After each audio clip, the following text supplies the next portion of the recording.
Europe 5 in UK. Hi, Sonia. So, welcome everybody, and Ciao. Ciao Sonia. So Ciao. morning, good afternoon, good evening, whatever is in your time zone. So, very welcome to everybody to this very first webinar organized by BNP section of ISBA. This is something that we are really very happy to start, and hopefully this will be a very popular series.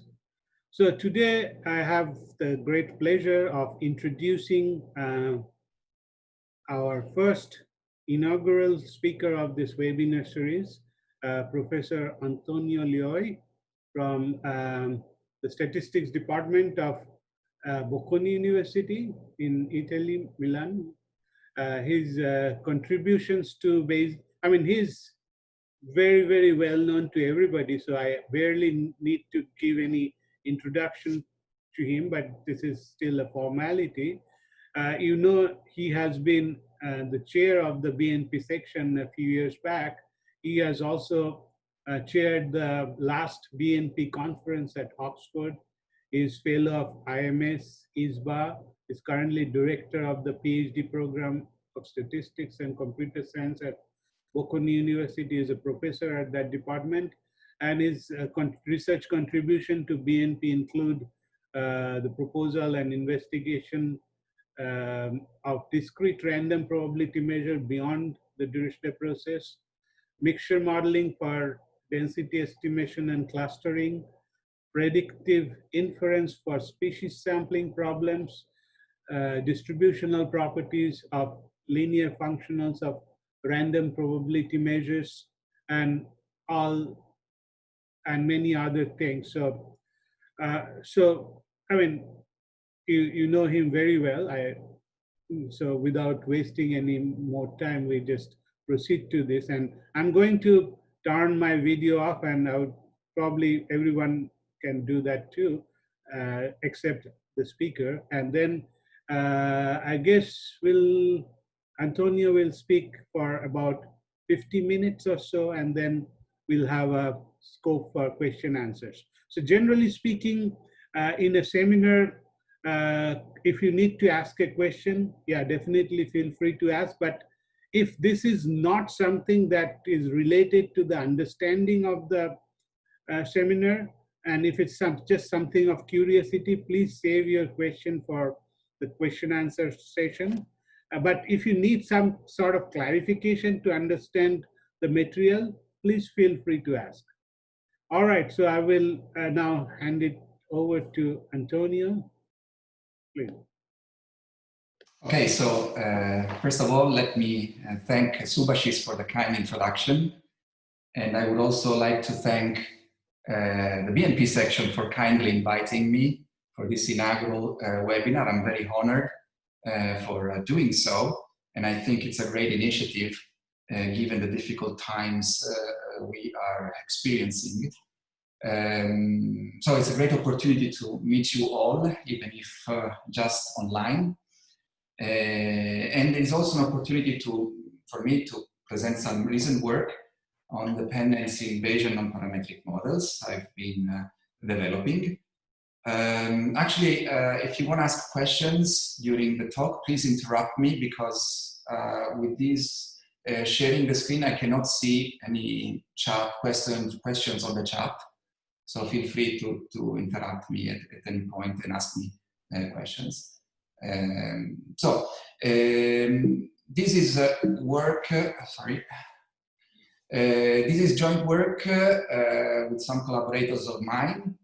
One collaborator is easily predictable, he's Igor Brunster, and then three very brilliant PhD students here at Bocconi, Marta Catalano, Augusto Fasano, and Giovanni Rebaudo.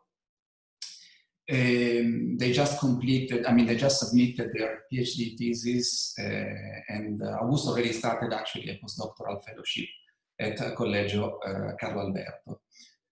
So this is an outline of the talk. I will focus on dependence, specifically for the case that involves multiple samples.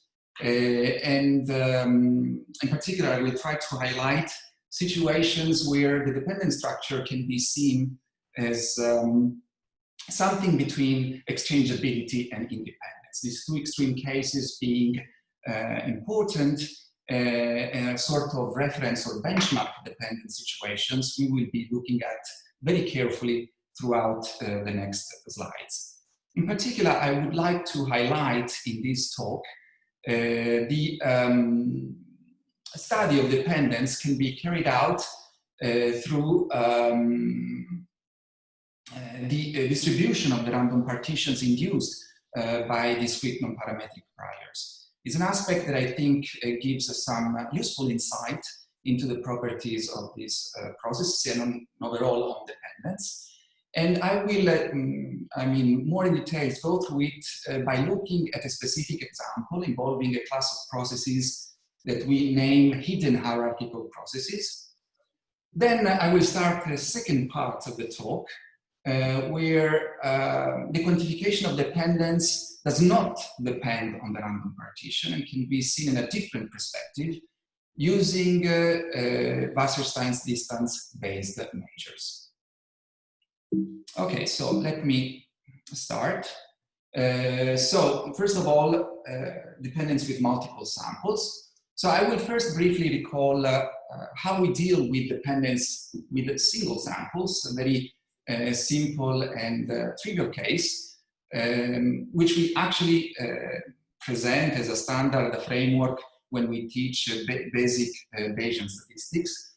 The usual dependence we ask for is exchangeability. And we know that this amounts to assuming that a sequence of random elements representing either the observations or some latent features have distributions which are invariant with respect to permutations over the integers.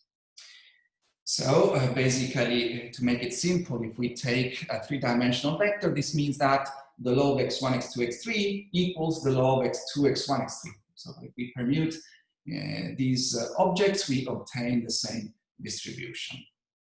So this basically amounts to saying, from a statistical perspective, that the order with which we pick observations is irrelevant for inferential purposes. So we know that this is equivalent to conditional independence thanks to a well-known theorem by Definetti. So the law of the sequence is a mixture of IID kernels with respect to some distribution Q on the space of probability measures X. So the Xi's are conditionally independent and identically distributed from some random probability measure whose distribution is Q. So as I said, this reflects a notion of homogeneity across the observations or latent features.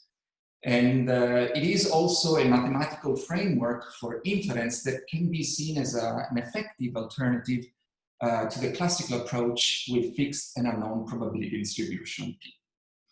Nonetheless, as I was saying, this is a very simplistic situation that does not hold true in several applied settings where there is some source of heterogeneity, as it happens, for instance, when data are recorded under different, though related experimental conditions, such as in multi-center studies, change point problems, topic modeling, patients treated with different drugs, and so forth.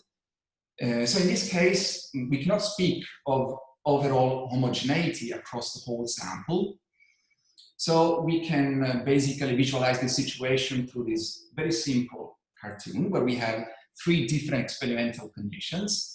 And we may be interested in situations where we like to identify possible similarities across different experimental conditions. So the orange boxes, the first and the third one, we may deem them as similar, or we may be interested in identifying similarities across observations within each sample and across samples. For instance, the red cluster is shared by the three samples, or the gray cluster here is specific to the first sample. So our goal basically is to identify models that allow for clustering of both samples and observations, the latter both within and across samples. And a typical assumption that allows to achieve this task is partial exchangeability. That amounts to assuming the invariance property I was mentioning about exchangeability only within the specific groups. So we have this invariance condition of the probability distribution of this collection of sequences x1, x2, xj that holds true within each sample according to these permutations p1, p2, pj of the integers. So just to make this clear, this amounts to saying that we have invariance in distribution if we permute terms of the same color in this simple representation here with 2 groups and 3 observations overall. Whereas if we permute the blue and the red observation here, we don't have invariance in the distribution. The 2 vectors do not have the same distribution anymore. Again, we have a similar equivalence with conditional independence that was stated for the exchangeable case. So the law of the collection of these sequences can be represented in a mixture form with respect to these kernels p1, p2, pj. And then in particular, when j is equal to, for instance, we are saying that any observation from the first and the second sample, conditional on the vector of random probability measures p1 and p2, are IID from product measures p1 and p2, where p1 and p2 are from some prior q2. This will be the framework I will be mostly discussing about in this talk. And you see that basically 2 cases really are important and can be identified as special extreme cases. The first one is when the mixing measure qj here is degenerate on the diagonal, okay? And in this case, we say that the samples are homogeneous. And then the case where it factorizes. So we have unconditional independence. And we treat the different samples as independent and there is no borrowing information across them. So we have these 2 extreme cases and intermediate ones. And we would like to understand where we position ourselves between these 2 extremes. And this will be the main unifying thread of this talk. I will first point out how this insight on how we position between these 2 extremes can be gained by looking at the distribution of the underlying random partition. And then move to the second part of the talk, where I will focus on how to quantify this dependence. So let me start off with random partitions, which are an essential tool when looking at discrete random priors, as we do here. So suppose we confine ourselves to the 2 sample case, just for the ease of illustration, and we have 2 discrete priors, p1 and p2. Okay, so we have 2 samples, 2 partially exchangeable samples from these priors, and they generate actually k distinct values. We may have ties, so there are k distinct values, and k is no larger than the overall sample size, n1 plus n2. Of course, these k distinct values identify a random partition, which is encoded by these vectors of frequencies n1 and n2.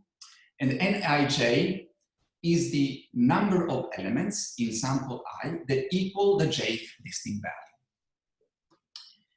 Okay, and whenever we have that n1j times n2j is different from 0, this means that the j distinct value is shared across 2 samples. Okay, so for instance, the red circles that were shared across samples that I was showing in the previous cartoon. So how do we visualize probabilistically such a partition? Through the partially exchangeable partition probability function, the PEPPF. That is nothing but a sort of prior predictive. Okay, so it arises from this marginalization. Okay, and it will be the focus of this first part of the talk, actually. Okay, because its representation will be very important for my illustration. So you see what we are doing. We are computing the joint distribution of the induced random partition. In the case of two samples, you see we have these red circles that identify a shared cluster. The blue circles identify a specific cluster of the second sample, like the brown and the gray cluster as well. So you see that we have the corresponding frequencies, and this is what we are going to identify. And we are going also to involve the marginal distribution of the single sample partitions. Okay, they will also play a role, an important role in our discussion. So the marginal PEPPFs will be denoted by phi, okay, and also arise from a marginalization procedure, okay, so again, a marginal prior predictive through this operation and through this integral I'm representing. So what is nice is that in some models, you do have an interesting mixture representation of the partially exchangeable partition probability function. You can see it as a mixture of the two extreme cases I was describing before, joint exchangeability and unconditional independence. So in these cases, this probability pi1 can be somehow interpreted as a closeness measure to exchangeability, or 1 minus pi1, a distance from exchangeability.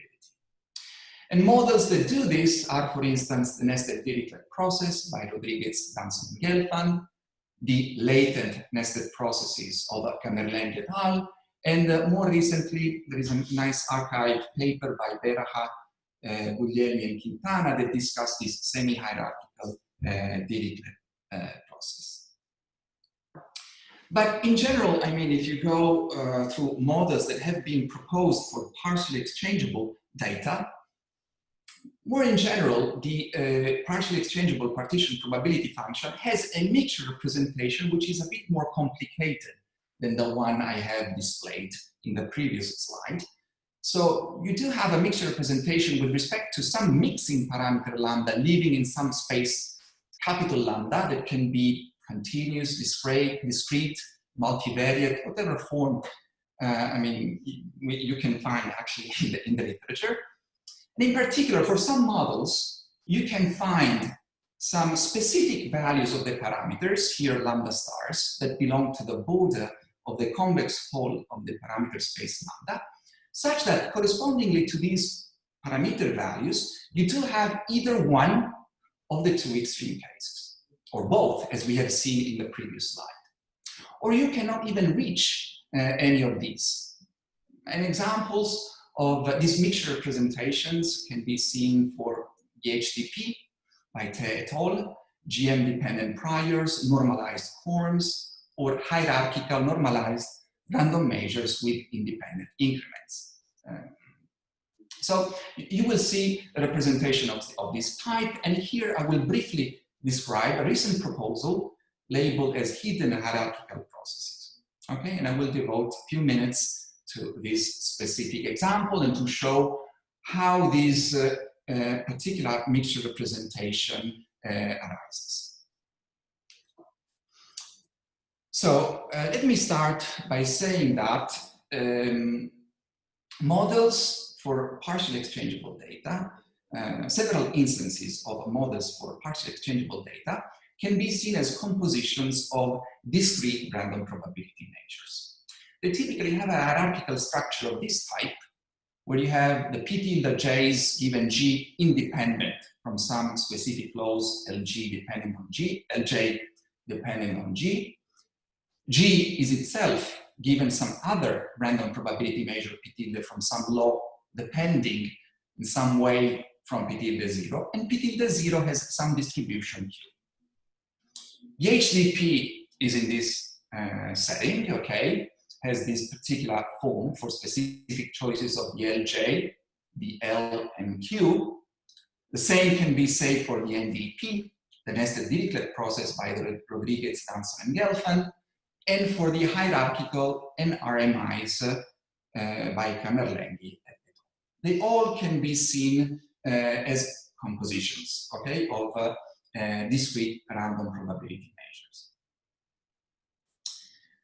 for instance, HDPs and HNRMIs are compositions that allow for clustering across different samples, but they do not allow for clustering of probabilities, okay, of probability curves. So for instance, for the HDP and the HNRMI, you never achieve the two extremes I was mentioning before unless you allow for the two degenerate cases I'm describing here.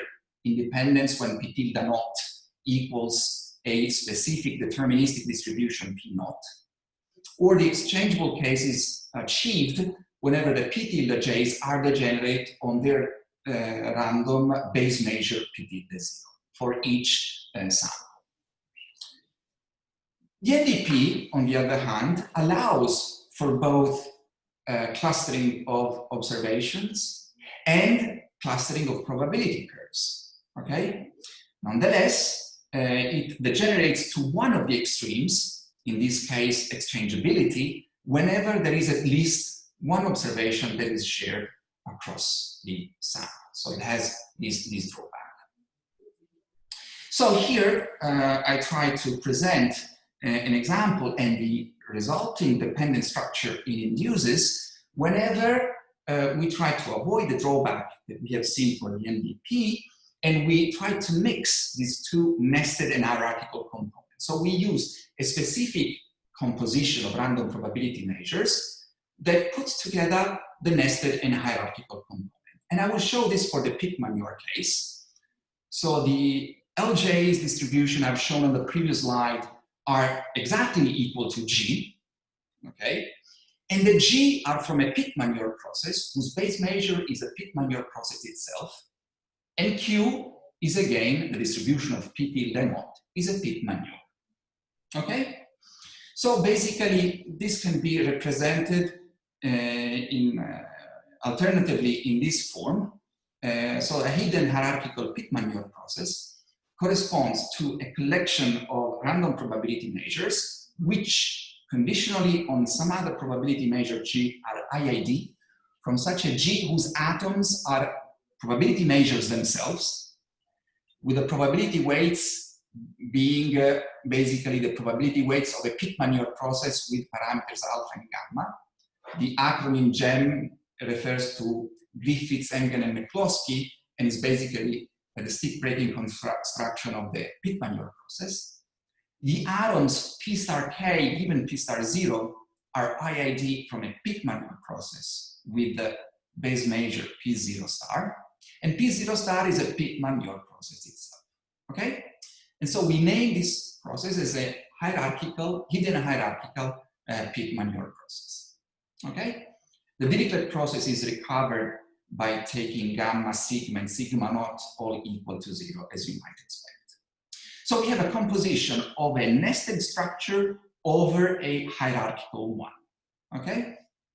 And this is what we do here. We have some simple theoretical properties that can be easily recovered for the correlation between probability measures and between observations that belong to the same sample or to different samples. I display these results just for the Dirichlet process because they're simpler to show on this single slide. They're a bit more involved for the Pitt-Manure process, but we do have them. So you see that as alpha goes to 0 as expected, the correlation between random probability measures goes to 1. And this happens because as alpha goes to 0, the probability measures degenerate on the diagonal, okay, as one might expect by construction. Moreover, the correlation of observations in the same sample depend only on the parameters that characterize the distribution of the P star K's atoms. And unsurprisingly, the correlation of observations between observations is larger when the observations are from the same sample. What about the partition probability function they induce? Again, you see, just focus on the first formula that refers to the two sample case. You see, again, we have a mixture representation as in one of the previous slides I was displaying. And we have these two extreme cases, the red and the blue one, okay, with relative weights. But you see now that the red one is still the exchangeable case, okay? But the other extreme, whose form we know from an analytical standpoint, I'm not displaying it here, but it's not the one corresponding to independence. Okay, so one of the extremes of dependence for this model does not correspond to independence. Okay, so we do achieve exchangeability, but we do not achieve independence. Okay, and this is a general form for any J that has this mixture representation over a sum that involves all partitions of the integers from 1 to J that somehow reflects the composition structure we do have of these underlying discrete random probability measures.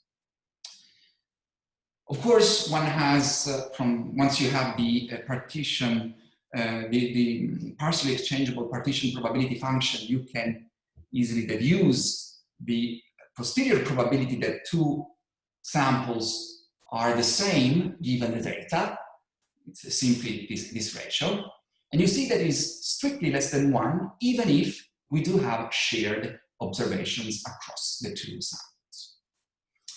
We do have some algorithms that work in this case. In particular, there is a marginal sampler that relies on an idea that has inspired another efficient algorithm due by Zwanetti et al. In 2017, but we actually use a conditional Blockett-Gibbs sampler here to draw inference in this peculiar setting. But I won't get into details in the computational aspects because they are beyond the scope of this talk, which is more focusing on dependent structures.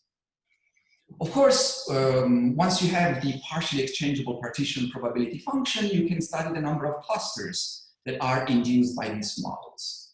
So in particular, if you denote by K prime n the number of clusters out of n observations from a pit manure with parameters sigma and beta, and with K0n the number of clusters out of n observations from a pit manure with parameters sigma naught and beta naught, and in Xn the convolution of these two independent random variables having the same distribution as K prime n, you do have again also a mixture representation for the distribution of the number of clusters, which is not surprising, okay? According to what I've shown in one of the previous slides. Again, the red part here corresponds to exchangeability. The green part corresponds to a form of dependence that is not identified by independence, even in this case, okay? We can also study the asymptotic behavior of the number of clusters. Here I display this result by assuming that the two sample sizes are the same, but the result can be generalized by introducing some heavier notation to a more general setting, okay? And here you have an asymptotic behavior which is obviously the same as the one you see for hierarchical processes without the nested component. So the asymptotic behavior is basically driven by the hierarchical random probability measures we are composing within these prior structures.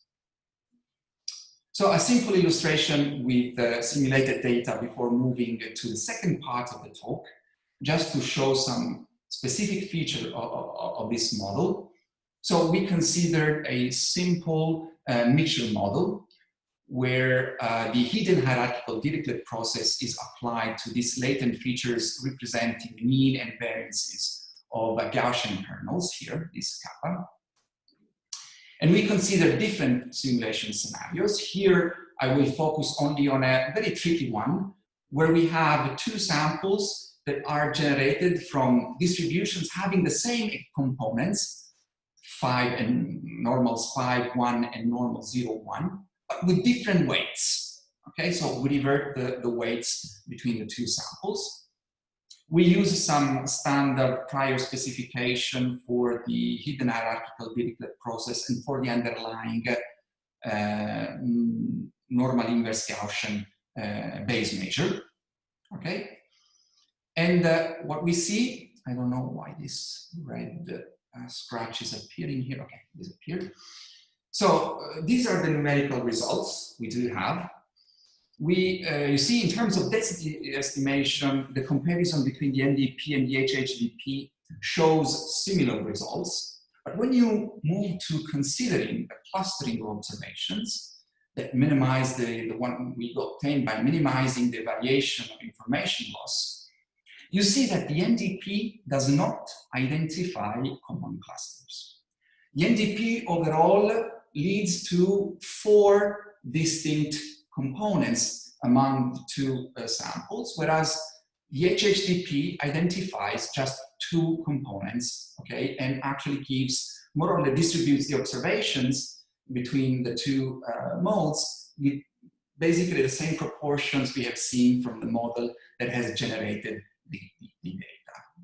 And this is just to give you an idea of how the HHDP allows for this clustering of observations across different samples without generating to exchangeability as it happens for the NDP, because had the NDP identified the same clusters, it would have shrunk the 2 distributions to be the same.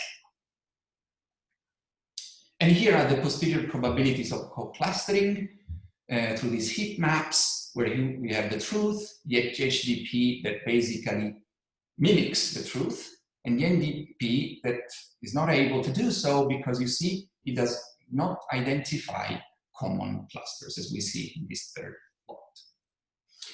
Okay, so now I can move to the second part of the talk, which you see is motivated by the fact that in some situations, the dependent structure cannot be entirely studied through the distribution of the underlying random partition. We do not have this clear-cut situation where the partially exchangeable partition probability function emerges as a mixture of the exchangeable and the independent states. There are models for which any of these 2 extremes cannot be attained. And so in the PEPPF, we do not recognize some intuitive measure of closeness to either one of the 2 extreme cases. So that's why we were motivated to looking at another approach for somehow studying dependence, which aims at quantifying dependence using some quantitative measure, which in our case boils down to using some Wasserstein distance-based index. Okay? And this is going to be the main thread of this second part of the talk. So, as I said before, several priors for covariate dependent data that are available in the literature are consistent with partial exchangeability. For some models, we can be lucky enough to have a partially exchangeable partition probability function having this mixture form, so that the probability pi1 can be seen as a somehow indication of closeness of prior specification to exchangeability, or 1 minus pi is a distance, okay, from exchangeability. But I mean, we would like some other quantitative measure that applies to models that do not display necessarily this nice form of the distribution of the underlying random partition. So one can say, okay, let's look at the correlation between random probability measures.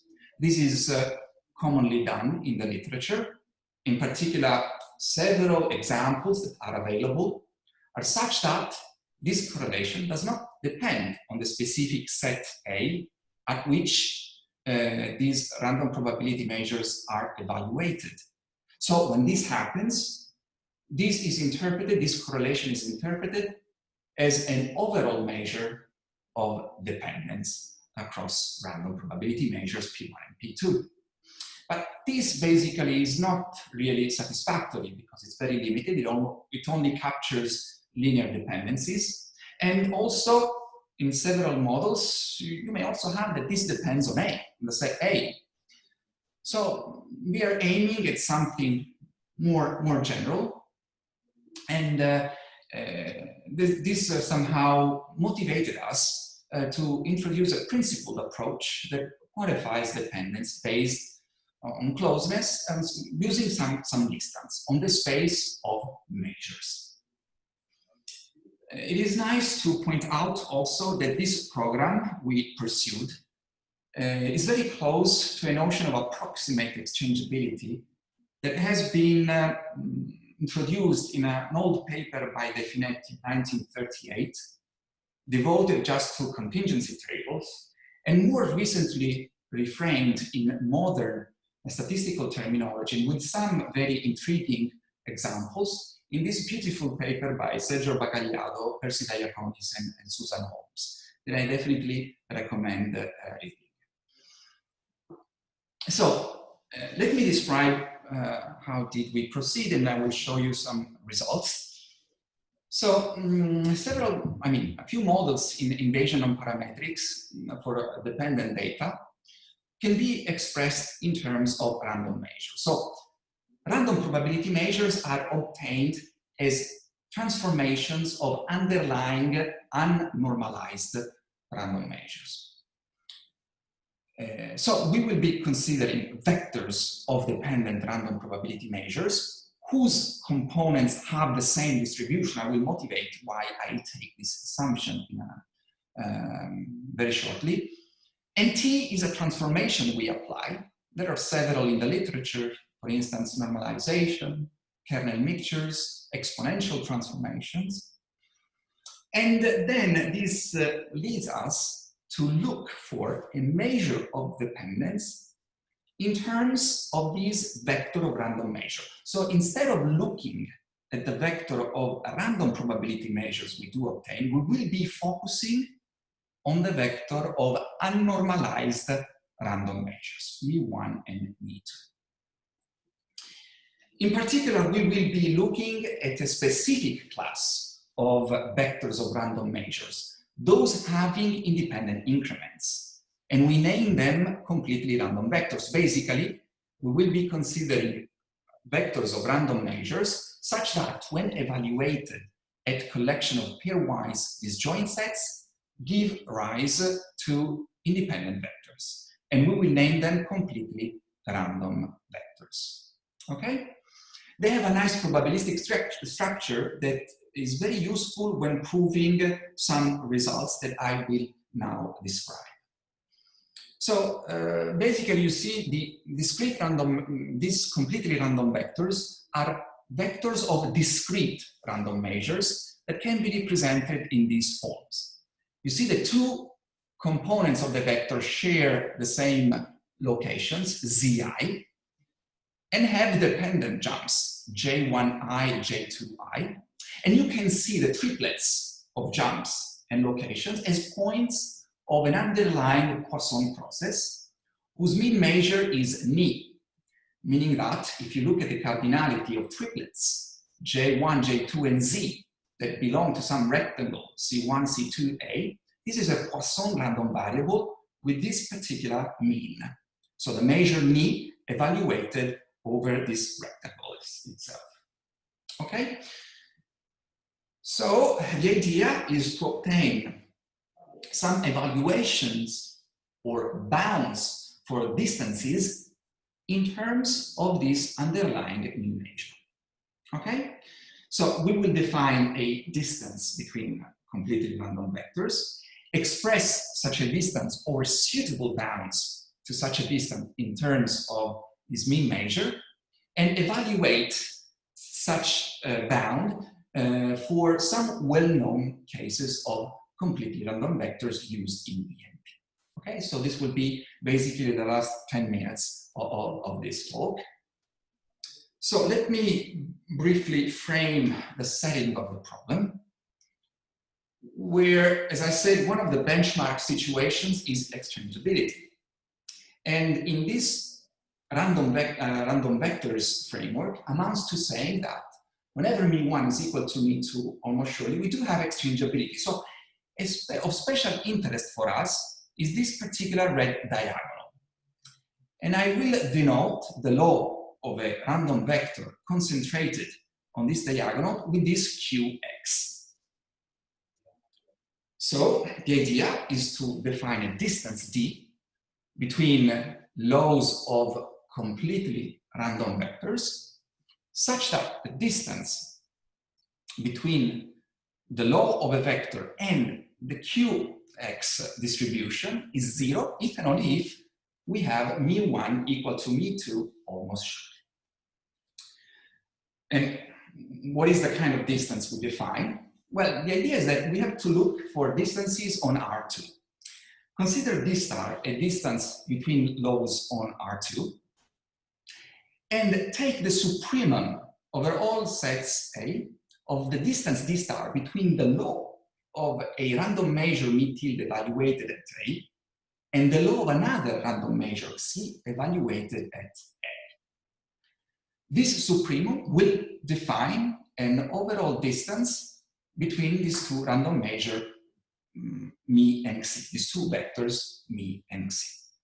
So we need to identify a specific distance d star that basically does the trick here, okay? And as a distance, we use the Wasserstein distance that has become hugely popular in modern machine learning literature, and of course has a long history that dates back to an Italian statistician, Gini, in one of his papers at the beginning of the 20th century. Here I will be considering just Wasserstein distance of order 2, obtained as the infimum over all possible couplings of P and Q of this integral with respect to a cost function that corresponds to the L2 norm between the vectors x and y. And then we're going actually to use this Wasserstein distance that has an optimal transport interpretation that some of you may be familiar with. So it may be interpreted as the minimum cost of transporting a pile of sand from one place to another. So in this case, the pile of sand refers to the probability mass moving from P to Q. Okay, and there are these nice two review works, a book by Peire and Couturi, and this paper by Panaretos and Zemel that are very nice references of applications of Wasserstein distance and optimal transport theory in statistics and machine learning that I definitely advise going through. Okay, so this is what we are going to use, this particular definition of distance, okay, on spaces of probability measures on R2, so our distance d star in the previous slide, and hence we have these Wasserstein-based distance between vectors of random measures, defined as this supremum over all sets A of the Wasserstein distance between vectors of random measures. Okay, and we will be focusing on completely random vectors for which, as I said before, the components have the same distribution, v1 and v2. Why this? Because we wish to attain, I mean, we want to measure distance with respect to exchangeability, which is the extreme case and corresponds to the case where the two components are equal almost surely. Okay, and we can attain it if we assume that, we can attain it as a limiting case if we assume that v1 is equal to v2 in distribution. Of course, such a distance on R2 is difficult to evaluate, okay, apart from some very easy cases which are not of interest to us. For instance, we obtained some representation of this Wasserstein distance between vectors of random measures evaluated a specific set A, but it turns out that the expression we get depends on some function here, omega mi tilde A, which depends on the the distribution of the underlying random measures in a very complicated way.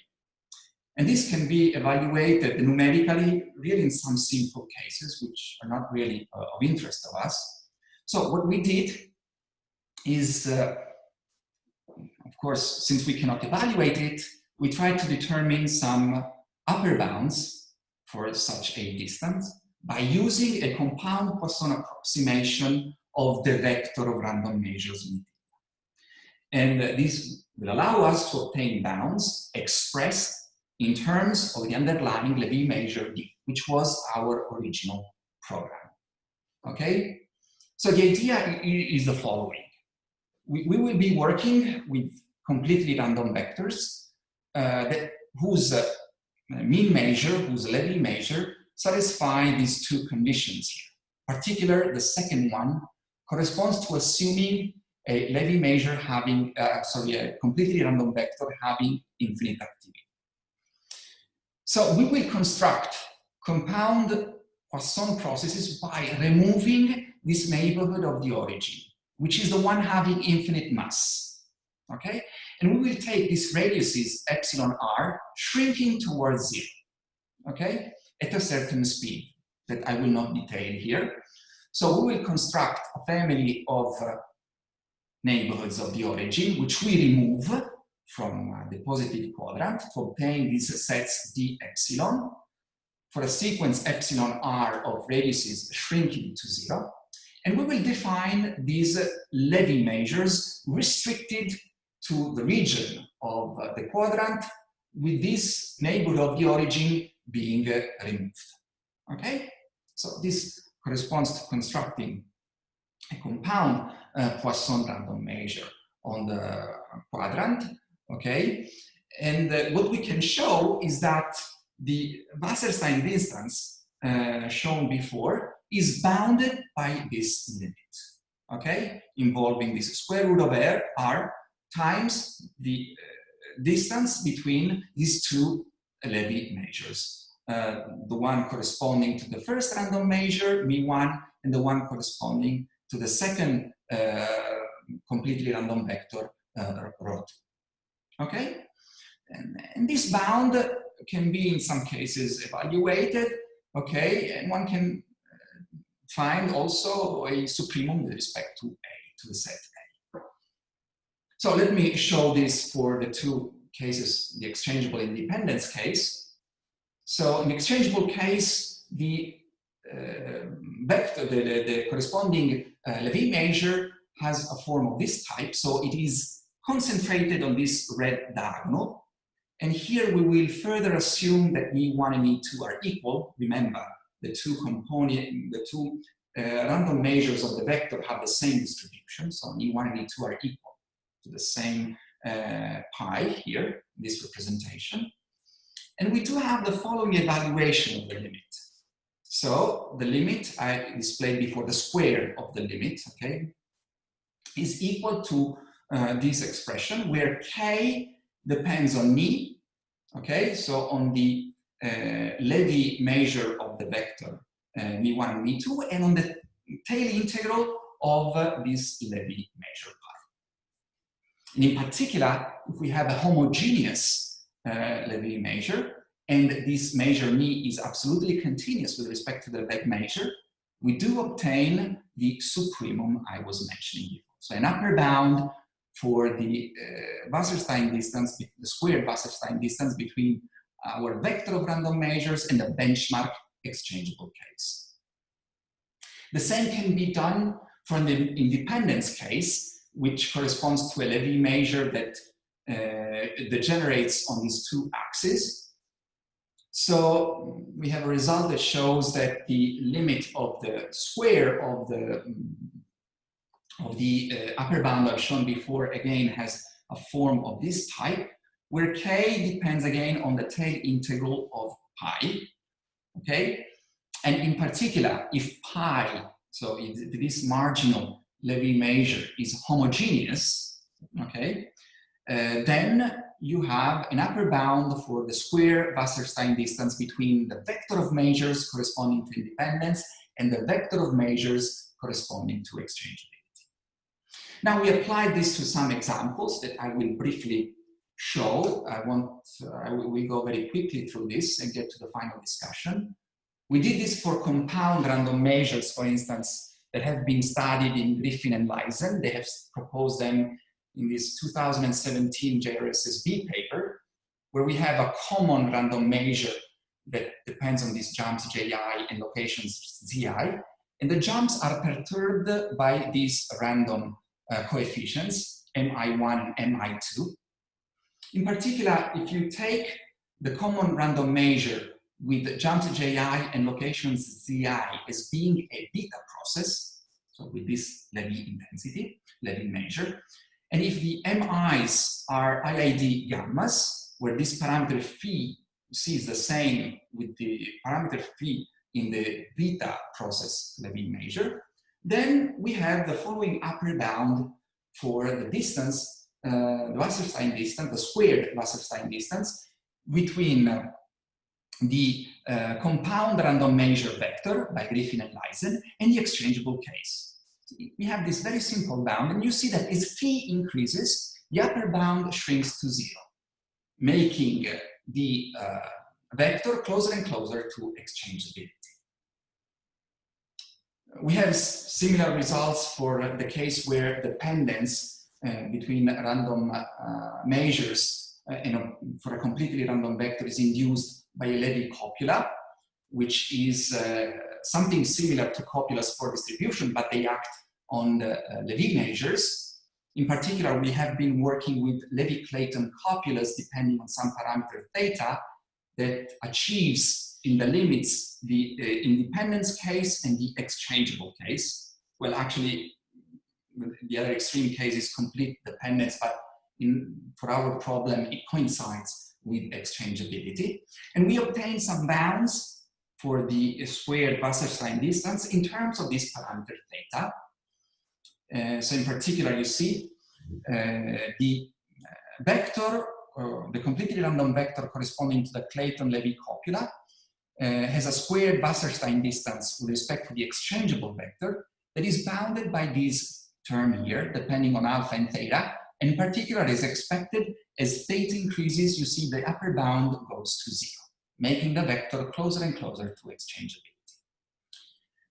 We had the similar results for the GM-dependent completely random vectors. I won't go into this because I'm running out of times. And we have explicit bounds when the GM-dependent completely random vectors are of generalized gamma case. And we have simple upper bounds. In this case, we are able to compute also the upper bound with respect to independence. And we also have a comparison between the upper bound in blue and the actual Wasserstein distance we computed using simulations. Now, to conclude some remarks, one ideal target we would pursue is using these results and proving a further conjecture that says that the Wasserstein distance is maximized when you consider the distance between exchangeability and independence, okay, so that we can construct an index given by this ratio. We do not have a proof of these conjectures, but some simulation results we have been conducting on these quantities by simulating Wasserstein distance for GM-dependent random vectors show that, I mean, some are coherent with our conjecture. So, I mean, something we would like to pursue goes along this direction.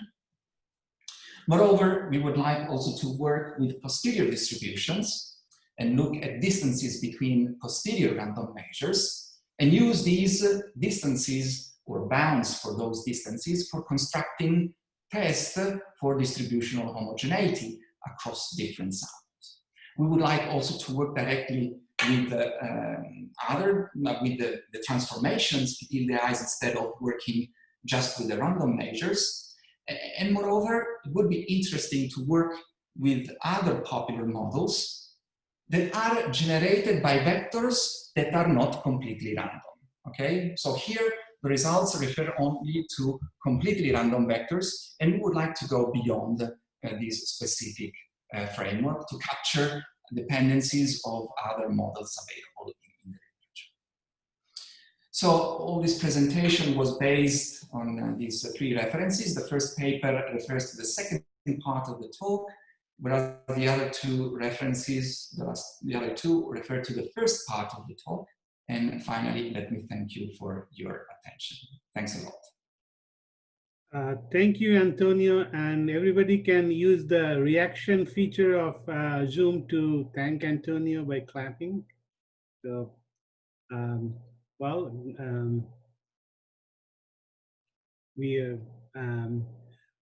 so we have something like 5 minutes for question answer. So please feel free to ask questions now.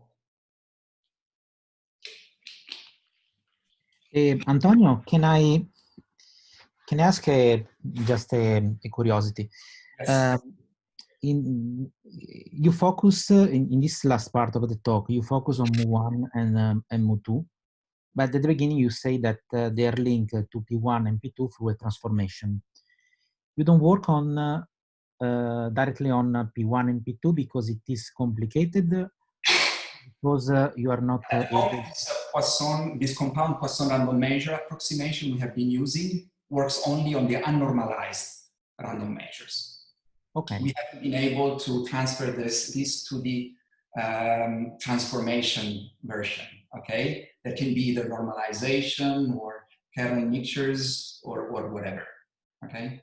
So this somehow limits, so maybe we should look for another approximation than the one we have been using, but the one we have been using is quite natural because it's the way you approximate Levy processes using compound Poisson processes. So that's why we did that way.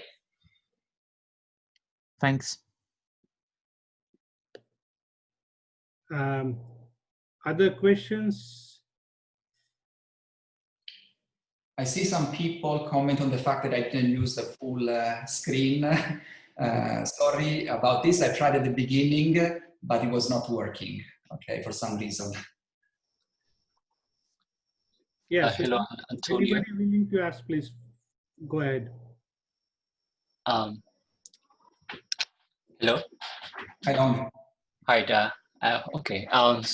Very, very nice talk. Thanks for a very fascinating sort of presentation of this some of these new results. So I have a question. So you for the second part of the talk, so you operating on the Levy measure, and I suppose the reason you consider Wasserstein distance to quantify the distance is because you have a mixture on respect to the Levy measure on different possibility of independence and exchangeable.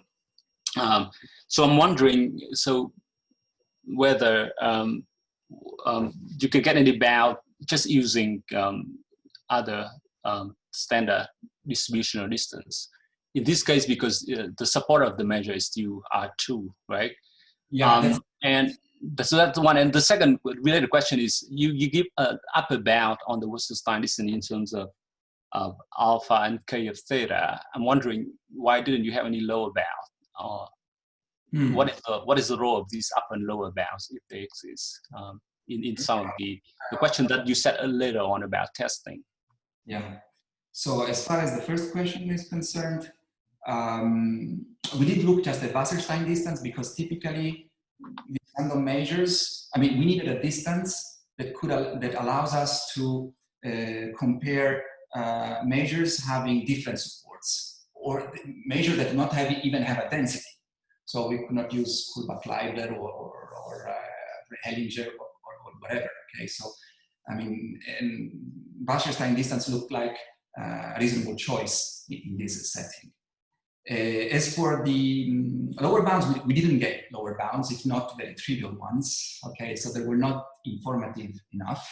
Okay, and obviously the reason is that, I mean, this compound Poisson process approximation, the inequality I showed you, is just an upper bound. We're not able to obtain a similar bound from below using the same approximation strategy we did use for the upper bound, and this was somehow limiting us. But I mean, in these examples, we were looking at how one can tune the parameters to get some closeness to exchangeability below a certain threshold. So one uses the upper bound to be sure that the closeness to exchangeability was less than the distance from exchangeability was less than some threshold you fix in advance, and you can tune using those upper bounds. But of course, we would love also to have lower bounds as well. Thank you. So if there any other question? We don't have much time, but we can accommodate one more. Yeah, please, Lee. I was just, Antonio, thanks, very nice talk. Just out of curiosity for the second part, obviously conceptually you can generalize this to more than 2 samples, but for the practical calculation, for example, the upper bound and the distances, is it easy to do for more than 2 samples? I got no idea. I would do just pairwise comparisons. I'm not sure. You meaning the trivariate? I don't know. I think, I mean, the approximation still works. You can use the I don't know. Honestly, I'm not able to answer this question. I think it becomes much more complicated looking at what we have in 2 dimensions. Getting to more than 2, it can be tricky. Thank you. Thanks. Well, thank you thank all of you. I mean, we don't have more time, otherwise we'd have loved to continue this. And thank you very much, Antonio, for a very nice seminar, and especially all the participants for making this so successful. I mean, we are overwhelmed by the attendance, and we'll continue this, and hopefully more and more people will join. So goodbye to everybody. Take care and be safe. Bye to everyone. I'm ending the meeting now. Right?